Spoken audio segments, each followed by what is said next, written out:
Live അപ്ഡേറ്റിലേക്കാണ് പോകുന്നത്.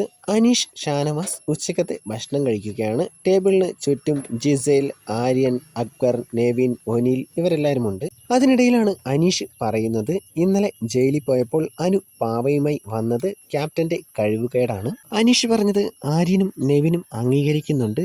അതിനിടയ്ക്ക് ശരത്ത് വന്ന് പറയുന്നുണ്ട്, ഇന്നലെ രാത്രിയിൽ ഞാൻ പാവയെ വലിച്ച് പുറത്ത് എറിഞ്ഞിരുന്നു, അത് നിങ്ങളാരും കണ്ടില്ലല്ലോ. അനീഷ്, ഷാനവാസ് ഇവർ രണ്ടുപേരും ഭക്ഷണം കഴിച്ചിട്ട് എണീറ്റ് പോകുന്നു. പിന്നീട് ആര്യൻ അവിടെ ഇരുന്നവരോട്, ഇന്നലെ രാത്രിയിൽ അനുമോളുടെ പാവ ഞാൻ പിടിച്ചിരുന്നു, അപ്പോഴവള് പേന വെച്ച് എൻ്റെ കൈക്കിട്ട് കുത്തി എന്ന് പറഞ്ഞ് അതെല്ലാം കാണിക്കുന്നുണ്ട്. എന്നിട്ട് അക്ബറിനോട് തൻ്റെ പ്ലാൻ പറയുന്നുണ്ട്. പാവയെ ഞാൻ കാണാതാക്കും, അത് ഞാൻ എവിടെയെങ്കിലും ഇട്ട് കത്തിക്കുമെന്ന് ആര്യൻ അക്ബറിനോട് പറയുന്നു.